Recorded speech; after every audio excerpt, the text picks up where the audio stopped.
Hello, and welcome to the show Goldsquadrongays. It's the podcast where two Star Wars loving gays break down each episode of their favorite Star Wars TV shows while also being gay as hell. I'm your host, Bradley Brower.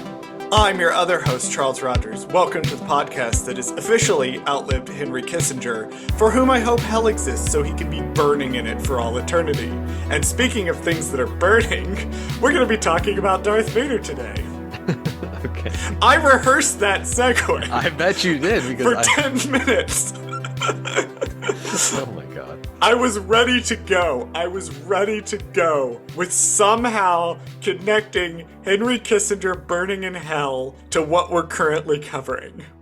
Do you know how, a lot of news publications, they'll write obituaries for really old people, ahead of time? They'll do they this. have packages ready to, hit send when someone dies, yeah. Hit send immediately when someone dies. Right. I had various intro segues for Henry Kissinger dying, depending on what we were going to be covering. Anyway, speaking of people burning and being awful and dying and doing war crimes, we're gonna keep doing Darth Vader today. If you're just joining us, first of all, the plot of this is going to be very confusing to you.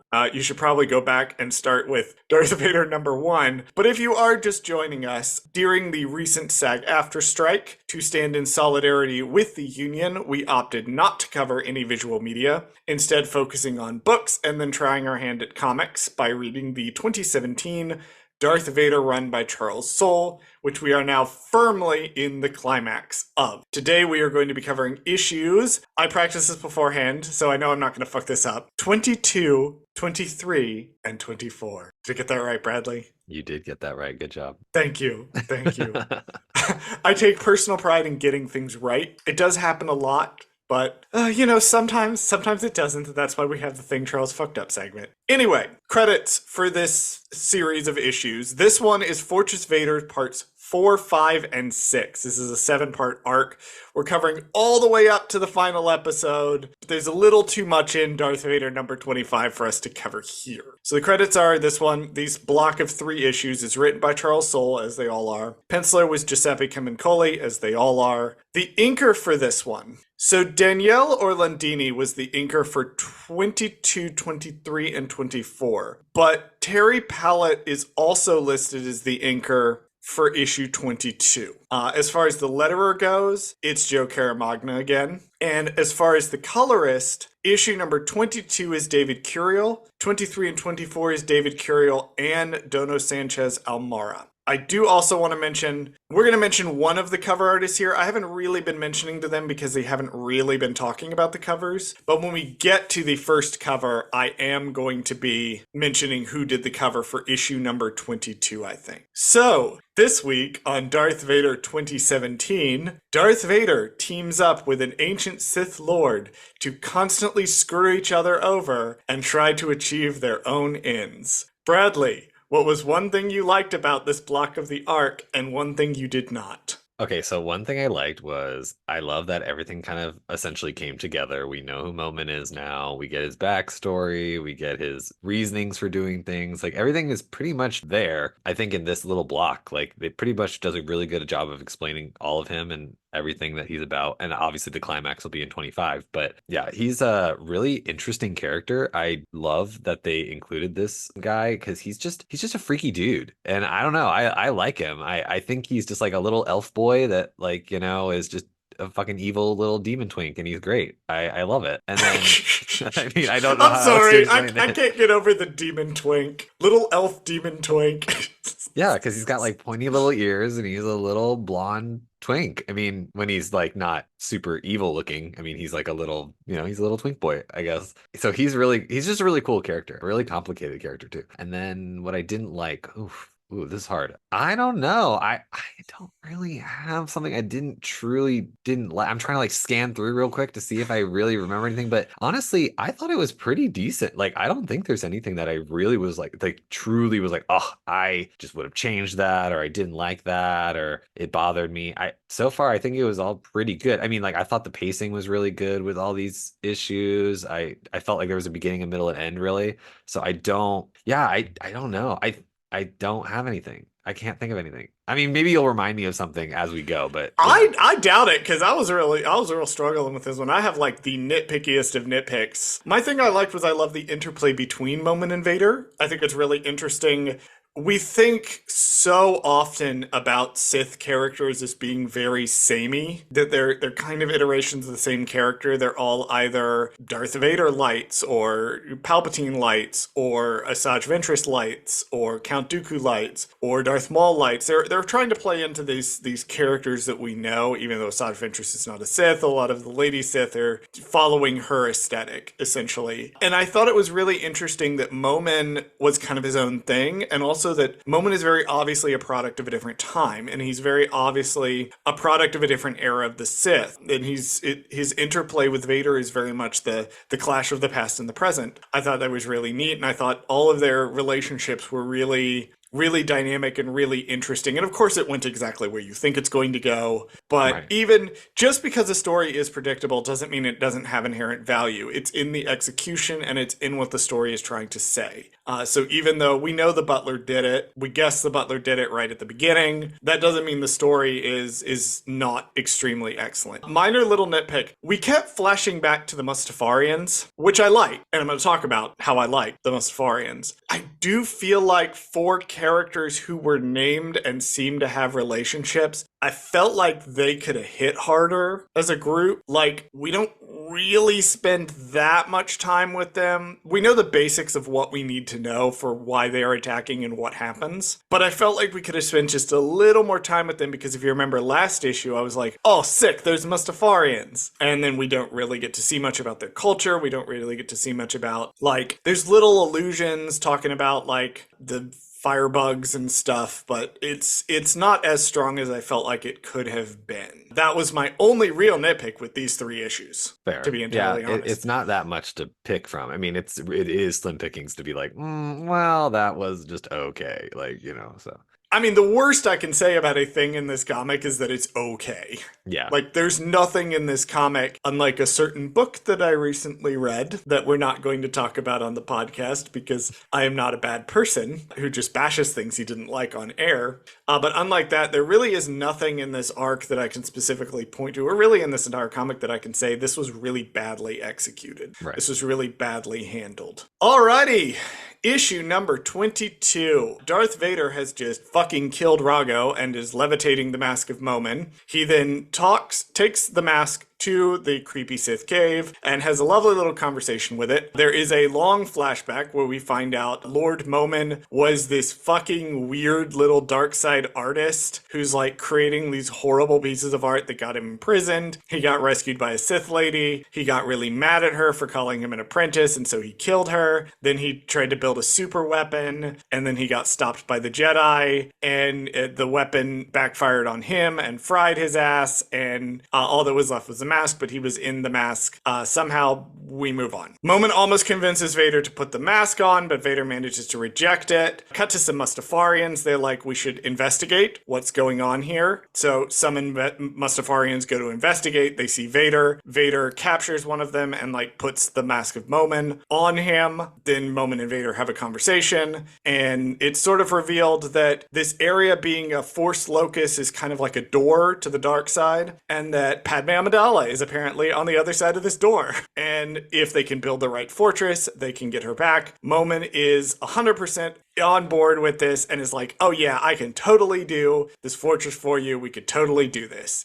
End of issue. I want to talk about the cover. And we've not really talked about the covers before, which is why I haven't been mentioning any of the cover artists. But this one was done by Giuseppe Camuncoli and Elia Bonetti. And if you look at it, it's Vader doing the Alas Poor Yorick. Right, which we've seen hinted at earlier with Palpatine doing it. And now they're just making the reference. Right, now it's very explicit. Like, even if you forgot the plot of Hamlet, you know the Alas Poor Yorick bit. It's like the classic image of Shakespeare of Hamlet standing there holding this skull. I love it. I love it. I had to shout that out because I was like, that is so cool. Anyway, so apparently Rago is in fact dead. I don't know how I missed that, but he's super dead. He's got a lightsaber slashed across him. I did kind of go into this being like, coming off of the last episode that we did, I was sort of like, oh, I wish that we'd, gotten have the mask on Bren. It does become apparent in the next issue why that couldn't happen. Right. I now that I know that, I take back that criticism slightly, only because it was never meant to be a long-term thing anyway. So No. I like what ultimately ends up shaking up with the mask, like being able to possess different people and having be the same guy moment every time. So Rago's dead. R.I.P. to that character. But we get a fantastic new character in the form of Lord Momin. And we get Momin's whole flashback, his whole life story, starting with him murdering cats as a child. Which, if there's any indication that you are a psychopath, it's murdering it's small murdering animals. cats. It's like the defining thing in media that's like, this character is going to be a fucking psychopath. Right. Is he murders cats, specifically a Rata-cat, which we've never seen anywhere else. They never get mentioned again in all of Star Wars. But there is a Rata-cat named Flitta, and Momin, as a child, murders the shit out of this cat. And does something grotesque with it. We don't really get to see what that is, nor do we really get to see the art that he makes later. And I actually really like that. Right. It's so horrible that you can't really show it, kind of thing. Like, yeah. There's a device in horror writing and just horror in general, wherein what your viewer can conjure is actually probably far worse than anything you could come up with as a creative. So good horror, in a lot of ways, will leave these gaps. It'll leave these things unshown so that the viewer can imagine something infinitely worse than what you as the writer would have come up with. And I do love that. Momin waxes philosophical for a long time. Momin refuses to shut the fuck up. And he's talking about his philosophy on art. And as I was reading, particularly the bit where he's talking about, like, nobody wants to come to a piece of art and not feel something. And I am going to force them to feel fear and revulsion and horror because, that's something. Momin's artistic sensibilities are rooted in an inherent selfishness. We can see the Sith philosophy already in him even before he becomes a Sith, because his entire... Bradley, I want to personally apologize to you. I am now going to go on a tangent about art philosophy. Oh God. Okay. Because remember, we went to the same school. Right.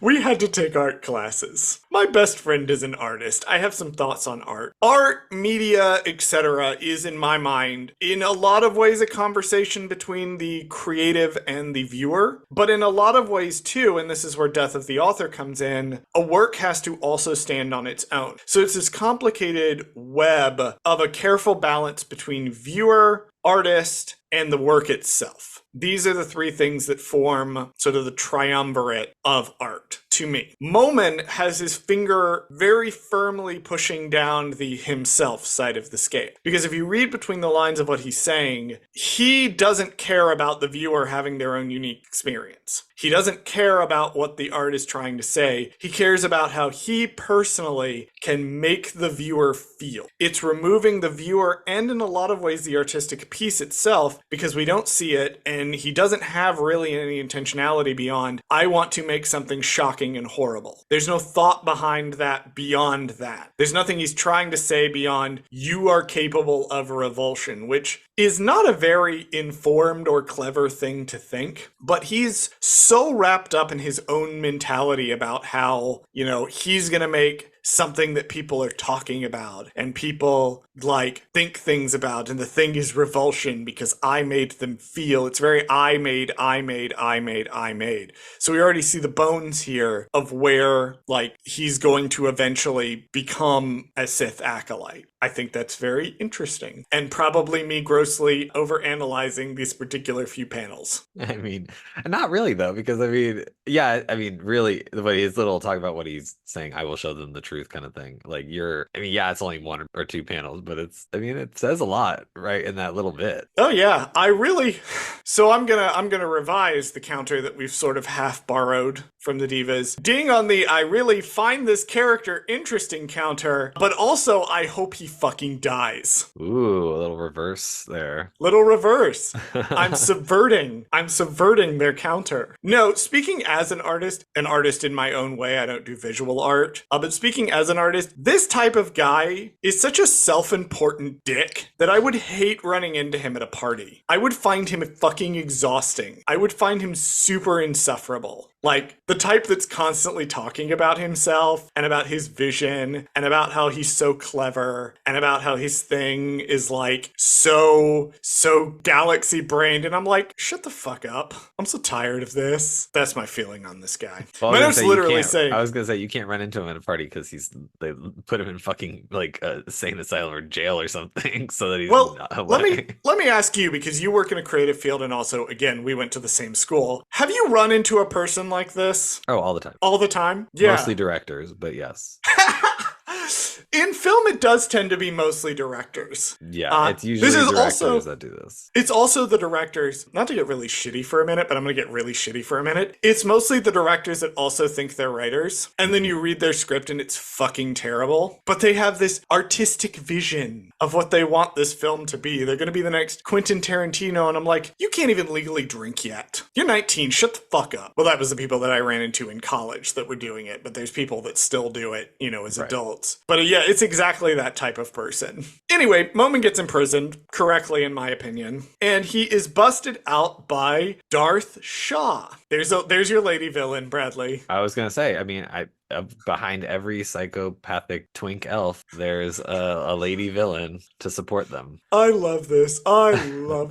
Charles Soule knew exactly what we wanted. Right. He said, you want Inquisitors, you want Demon Twink, and you want some lady villain who's only going to be in it for like 5 minutes. Right. Which is a shame, because I kind of like her, like, design. Oh, I love her design. And this is an interesting thing that they kind of do in the comics. But the books have also sort of done this with Shadow of the Sith. Star Wars as a franchise right now is really avoiding making the mistake that Knights of the Old Republic did. Hold up. Before you come into my DMs to yell at me for saying Knights of the Old Republic made a mistake, hold on. See where this is going. Knights of the Old Republic, being as good as it was, did establish certain commonalities between that era, the Old Republic era, and the era of the films, the prequels and the original trilogy. And for a long time, we ended up sort of stuck in that because every era was going to have Jedi, every era was going to have Sith. They were going to be basically the same right up until we got to Darth Bane. Everything was status quo because also everything had to feel like Star Wars superficially. There had to be a Republic. The Republic had to operate basically the same way. We can't fix anything in the Republic because it doesn't fall until the Clone Wars. What the comics are doing that I find really interesting, and also some of the books, is that they're seeding these random bits of history. So Dr. Aphra's doing this. Charles Soule does this. Cavan Scott's really good at this. He will drop a name and then never explain it. And the idea is they keep moving further back and further back in their storytelling, or they start with the New Dawn of the Jedi movie and they start moving forward. There are now these building blocks. Charles Soule actually established that, like, the Jedi haven't always been the organization they are by the time of the High Republic, that they've gone through different phases. So now he's set up for future storytellers that they could work with any of these different eras of the Jedi. They can get creative with it. They don't have to do the prequels Jedi but 2,000 years before. And Darth Shaw is one of those characters that I feel like we could do so much with her. Yeah, like they only introduce her, they don't give her backstory. They just say she's just evil Sith lady. That's it. And that's great, because then you don't know anything else. It's so open-ended that they could literally do a novel, they can do a movie, they can do a TV show, whatever you want to fucking do, and be like, oh, this is just her end, like this is just how she dies, and that's pretty much it. Like, you can kind of go from there and fill in the gaps, I guess. Yes. Now, unlike some of the other people that we have discussed, she has actually been mentioned in other things since then. She is mentioned in Hidden Empire #2, also by Charles Soule. This is part of the overarching Crimson on story. And also, she got a mention in Shadow of the Sith by Adam Christopher. So she has been mentioned a few other times. She's not just here. Anyway, Momin goes on like this continuing escalation of narcissism and villain pride and is like, oh no, actually, like, I understood that the audience wasn't the people. The audience was only the Force, and I had to impress the Force. I was making things for the Force. Shut the fuck up. I just want to punch this guy in the face. He's so insufferable. Oh, the Force was paying special attention to me and gave me visions for my fucking super weapon to murder a bunch of people and capture the essence of their panic. I hate this man. As a person, I love him as a character. I hate this man. Yeah, he's just kind of not monologuing, but he is, because, well, when he's showing Vader all the flashbacks, he's like, look at how accomplished I was. Like, I did all this research, and then he builds like some super weapon, of course. He builds some fucking super weapon because this is Star Wars. Because this is Star Wars. And of course, that's his greatest work of art, is a giant super weapon. Like... Well, his work of art is going to be the like moment of panic he's going to capture in time. Right. But then he was like, oh, the Jedi ruined everything. I'm literally like swanning in the Zoom call. The Jedi ruined my greatest work and it disappeared into the ether. Buddy, just sit down and drink your fucking overpriced wine. Like, I'm tired of listening to your ass. And I know that Hope is listening to this episode, and I want to personally apologize. I love Momin as a character, I do. I just find him as a person fucking insufferable. I hate him so much.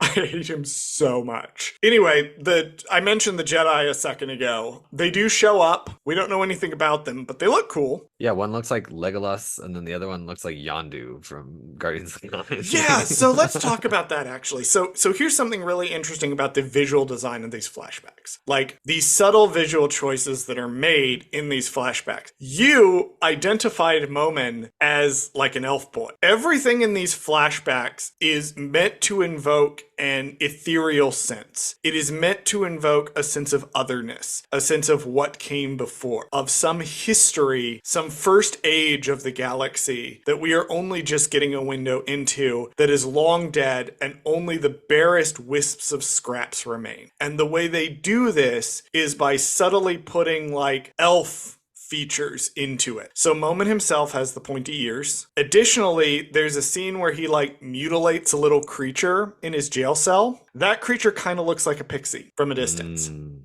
then on top of that, the two Jedi, again, you've correctly identified, one of them looks a lot like Legolas. And I guess if you want to go like in the other direction with that other character as kind of like a mohawk looking thing and a beard, I guess you could say he's more like a dwarf looking. Right. They have like a Legolas and Gimli thing going on, sort of. And that's intentional, I think. It's meant to invoke this sense. We get some Mustafarians, which I think is rad. And then he puts the mask on a Mustafarian, which I think is great because like the entire Mustafarian, it's amazing how they do this without even having movement on the page. That the Mustafarian like starts swanning about, just using their delicate fingers to just like sweep about like this evil like presence. And I love that the whole body language clearly changes because Momin's mask is on this thing now. Right. Yeah. You know what's funny is when he put it on this Mustafarian guy, I was like, oh, this is just what he's gonna be the rest of the time. He's just gonna be this kind of almost skinny, creepy looking, kind of character, and it goes well. And I mean, obviously the next issue happens, but from just reading this, I was like, oh, they're gonna keep him like in this creepy kind of body because it looks good, like for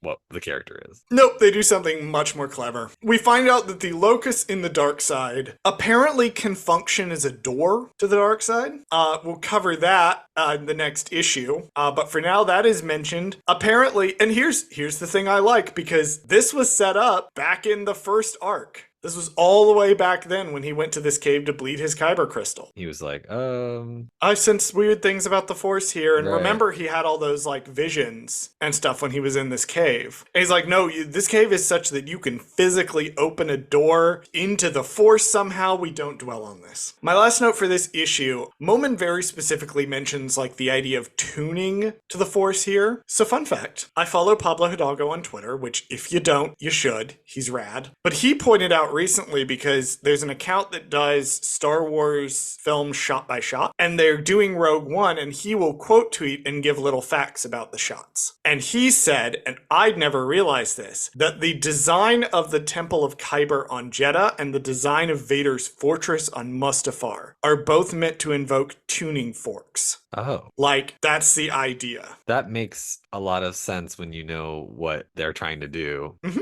Interesting. So, all the way back in Rogue One, they had designed it to look like a tuning fork, and now we have the canon story where, in fact, it operates as a tuning fork.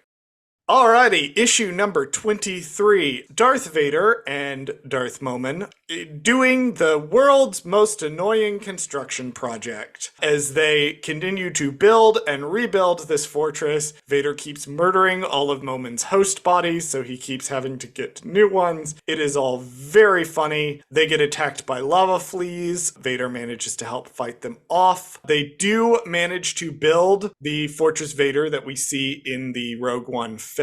However, the Mustafarians attack during this, and Vader is called away after making Momin super special pinky promise not to pull any bullshit. Momin immediately pulls bullshit, opens the door to the nether. Nope, I almost said a thing that was wrong, but we'll get to the why I almost said a thing that was wrong. He opens the door to the dark side, pulls his own body out, and puts the mask on to resurrect himself from the dead somehow. End of issue. So Vader continues to fuck the planet up. That's my first note. I like that. I like how also they seed that the Mustafarians are like, oh, there's shit is happening to the planet. Like, it's clearly like what Vader is doing is disturbing the natural order or some kind of like the balance of the planet itself, like the geological balance of the planet, because like there's these like lava, I don't want to call them storms, but I think maybe they do call them that in the, I can't remember if that's what they say. They say another storm. Yeah. So there's lava storms, or there's like these weird weather things happening on the planet because Vader's fucking it.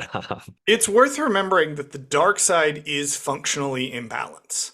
When you tap into your selfishness and your fear and your anger and your rage, to that extent, you are deliberately unbalancing yourself and you are deliberately unbalancing everyone around you. This is why Grey Jedi are bullshit. You can't have something that is half balanced and half imbalance. It is either balanced or it is not. There is no real middle ground there. And so I think it's really interesting that you point out he's literally disrupting the balance of the planet as he taps into the dark side. Because that's what the dark side is. It imbalances you and it imbalances everything around you. Because when you are so focused inward on what you want, you don't care the effect that your actions are having on people around you. God damn, this is a good comic.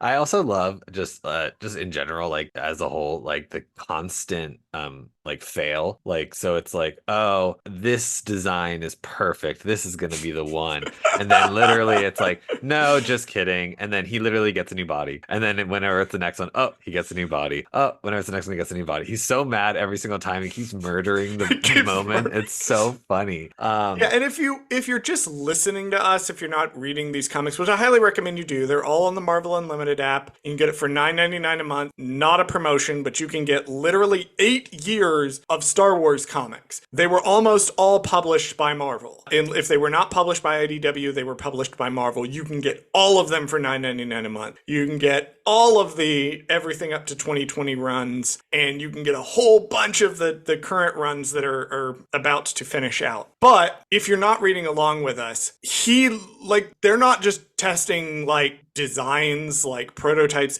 They are building the entire fortress and testing it, and then having to scrap the fortress. It gets blown up every time it fails, and then Vader murders Momin's host body and transfers the mask over to a different one. At one point, he has like a lava flea. Right? That part killed me. That's the favorite. That's my favorite. I was like, all the host bodies make sense, right? Like, oh, it's a stormtrooper. Oh, it's an Imperial. Oh, it's another Imperial. When it's the fucking lava flea, Why? Why? It Because makes it's no hilarious. sense. And again, if you're reading on dynamic view, it literally like they're in the same position every time. Vader and Moment are in the same position. So it like cut to them standing. Moment's like, this time is gonna be my best time. Zap, destroy. Cut to them and Moment in a new bot. It's so fucking Good. funny. So It's so good. fucking funny. I cannot stress enough how hilarious this issue is. Like, And that's why I love it. It was genuinely comedy. Like I thought it was hilarious. I mean, I know it's supposed to be serious, but it was just actually funny. Like it's so darkly funny. It's very apology accepted, Captain Nita. It's very like, this shouldn't be funny, but it's so funny when Vader does this shit.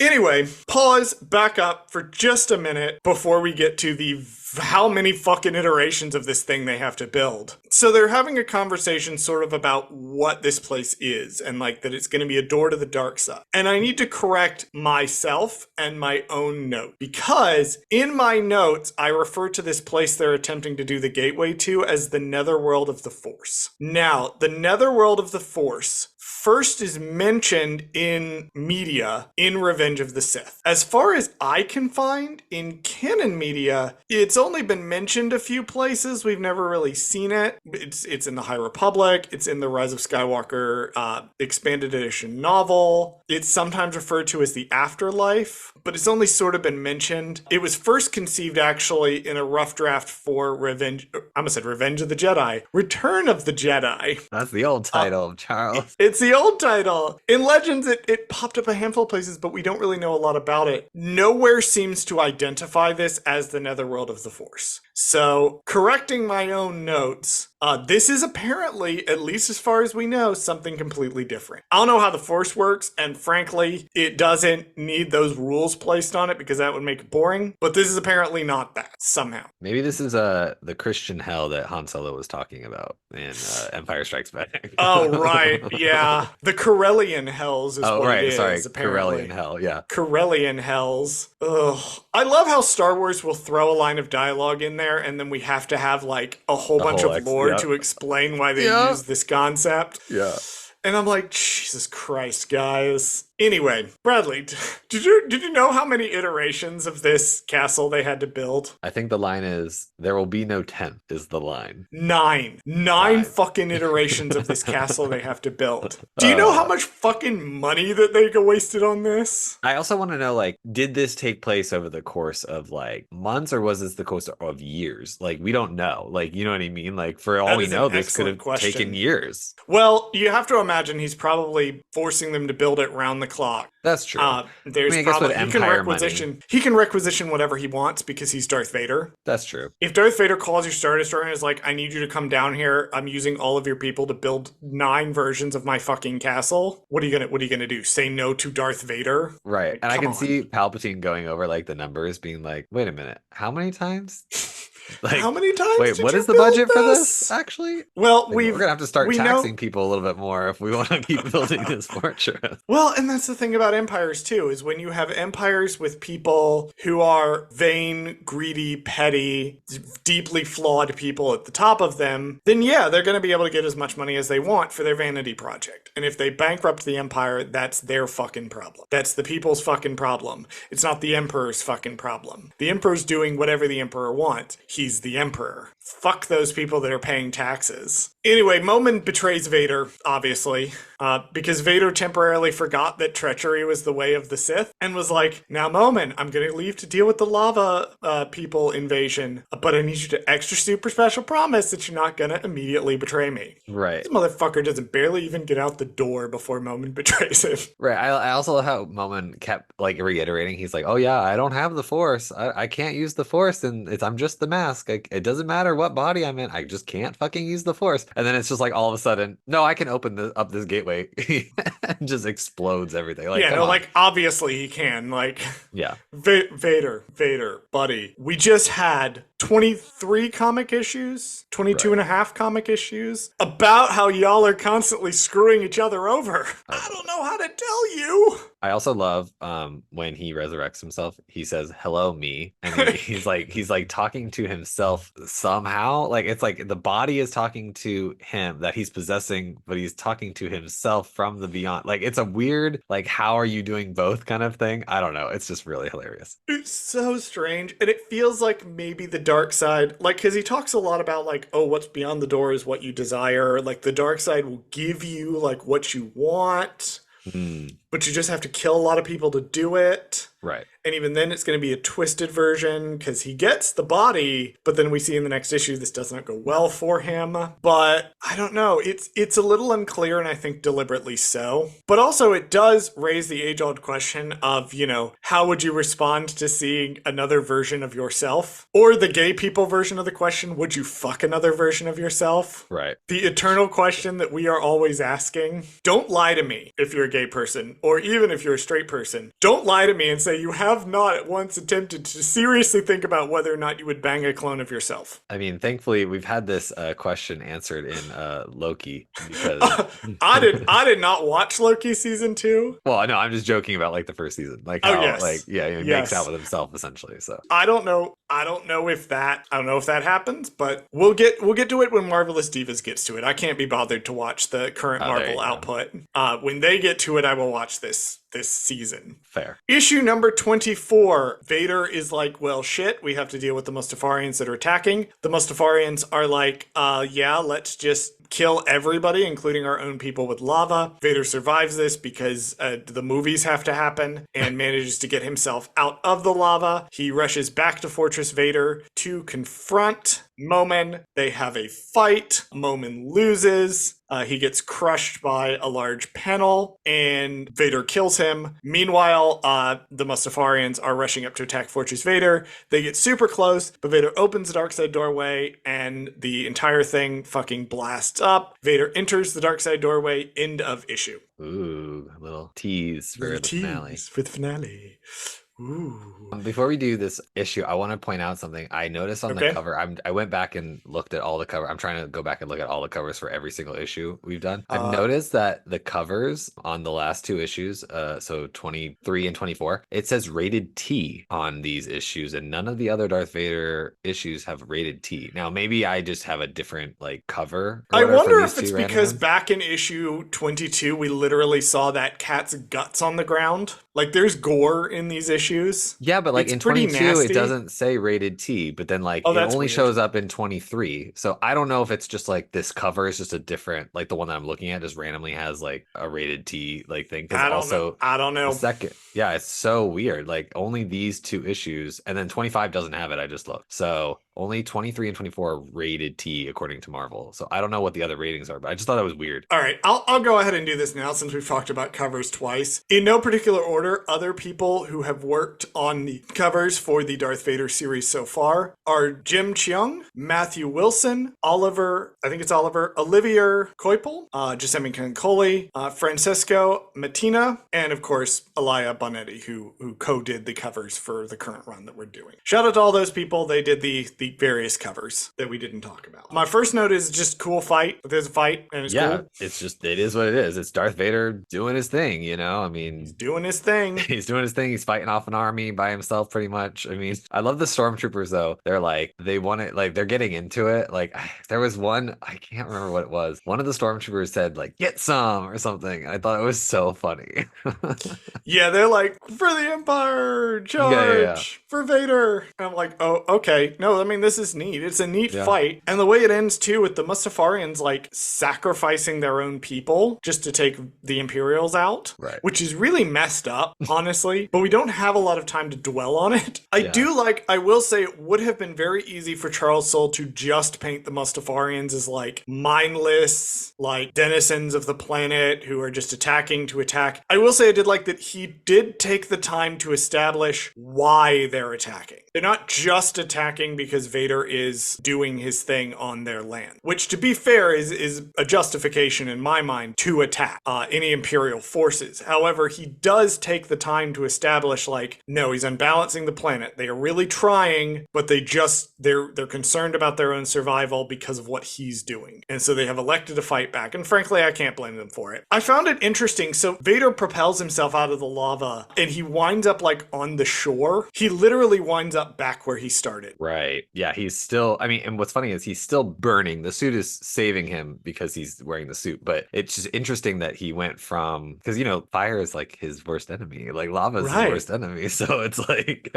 the fact that he saved himself from lava now. Also that, like, numerous times throughout this, we see that he's like obsessing over when he got burned. Like, we had that section earlier where he was like daydreaming about whacking Obi-Wan with lava and jumping over him and burning Obi-Wan. Do you remember that section? Yeah. So Vader obsessively thinks about this, and when he's in a similar position where he's got lava closing in on him, we see him using the same skill that he used in the last arc in Burning Seas to get himself out of this, and he's back where he started, but he's not burned again. He actually did manage to do it. So I think that's a neat way of tying it back both to Revenge of the Sith and through the arc throughout the comic of Vader gradually becoming less Anakin, less of what he sees as Anakin's weakness, and more Vader, which I think is very, very cool. Anyway, Vader and Momin have a fight, and here we go back to that previous scene that you had me mention where Momin saw into Vader's mind and knew what Vader wanted, which is to get Padme Amidala back, and he's been manipulating him the whole time and just playing on that. Because that's what the Sith... He also throws a little shade at Palpatine, which I thought was funny. Right, talking about how empires don't last very long, and he's just empires don't last long, and also whoever taught you this clearly was ignorant or lying to you, because this is not how anything works, you dumb motherfucker. I will say, I strongly dislike Momin as a human person. Him shitting on Vader constantly in this issue, so funny to me. So funny. I do also find it interesting that, I'm going to say this, and pun fully intended, the mask is off with Momin here when he's talking. Good not pun. Even a laugh. Not even a laugh. Good pun. Okay. The mask is off here when he's talking about, like, everything he says is inherently selfish. He's so self-centered. He really thinks he's the Force's special little boy. Like, he really thinks it wants me. It wants me to create. It wants me to do things. I'm Daddy's favorite. He's so exhausting. But he's also such a good character because it's that inherent selfishness, that inherent belief, I think, that he as an artist is more special than everyone else. He has something to do that only he can do because the Force has given him these gifts. I'm doing all sorts of fun little voices while I'm mocking Momin this episode. Oh, I thought that was just your regular voice. That is not my regular voice. The voice that you're using now is your just fake podcast voice. The one you just did for Momin, that was that's your real voice. So the dark side is really need to update their impression of you because that's his actual voice. This is my actual voice that I sound like. Yep. No, I'm gonna say they're pretty spot on with their high-pitched nasally version of me. It's pretty fantastic. Not gonna lie on that. No, Momin sucks. And he does get fucking murdered again by Vader. He gets crushed and his neck snapped. And the mask is now going away. It is no longer talking to Vader, apparently. I think we will see it again in issue 25, but mostly it's gonna go away and it'll be back in Lando. And also kind of in one of the Crimson Dawn comics. It's complicated. We don't have time to get into it. Anyway, Vader's like, I'm gonna open the door. He opens the door and steps through, and that's the end of the issue. And wow, what a way to go into the finale. Yeah, such a great, like, just tease to the end. Like, clearly it's all been building up to this. This was such a good little arc. Like, I don't know. I think they really knocked it out of the park. He's going in. He's going to get Padme back. Everything that he's done throughout Revenge of the Sith and through the 24 issues, everything he's done has been for the purpose of getting Padme Amidala back. Right. Bringing her back. He desperately needs to do this. He desperately needs to make it all mean something. He desperately needs to save his wife. More particularly, he needs to have his wife back. Right. Because it's all about him. It's all about his feelings and his pain and his loss at losing her. So he's gonna go, even though we've seen with the Momin thing that it's not super cool to bring people back from the dead. It doesn't go well, but he's gonna try it anyway because he really needs to do this. Man, Vader kind of sucks too. Well, I mean, he's selfish, obviously, so it's He just is. Anyway, do you have any final thoughts on issues 22, 23, and 24? Yeah, I mean, really, just it's pretty simple. It really was such a good arc. Like, I think this was their strongest yet. This was, I mean, I'll look at it more as like a semi-whole arc too. Like, I feel like the Fortress Vader is like they did just such a good job of establishing all this stuff and setting it up from the beginning and then making it make sense in the end. I'm really feeling this story. I feel like they really did a good job. I like it. I love that the way we've covered it, that I think breaking it up into 3, 3, and 1, it actually works really well somehow. Like these last 3 that we just did worked well as a Momin mini arc. Like they're kind of its own thing. Like it's really fascinating how it worked like that. But yeah, I think that Charles Soule did a good job with this one. He really impressed me. I flash back to the rule of 5. Now, I know we talked about how the rule of 5 was kind of crunched down. We think maybe to make more room for this particular arc, which, if that was the case, absolutely worth it. But I'm thinking about the Room of Masks scene. Do you remember the Room of Masks scene I mean, from Rule of 5? Now that you bring it up, I remember it. Yeah, it's like the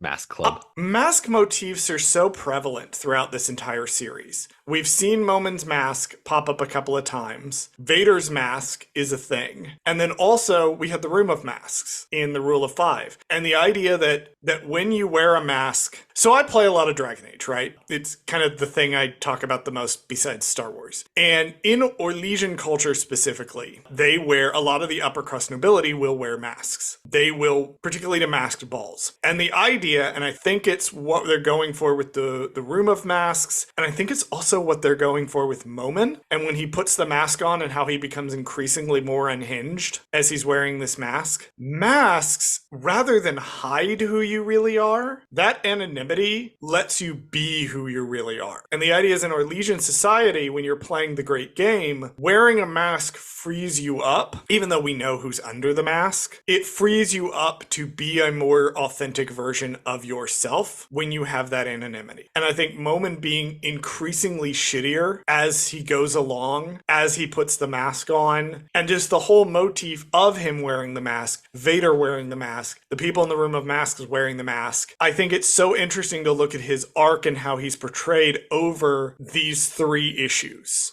where we get, as you said, the sort of Momin mini arc for this. So that's sort of my final thought, is tying it all together with the masks. I love, Bradley, don't you just love when they have a Star Wars story that has a coherent beginning, middle, and end with themes that run through the entire thing and all tie up by the finale? I mean, if only we could always get that.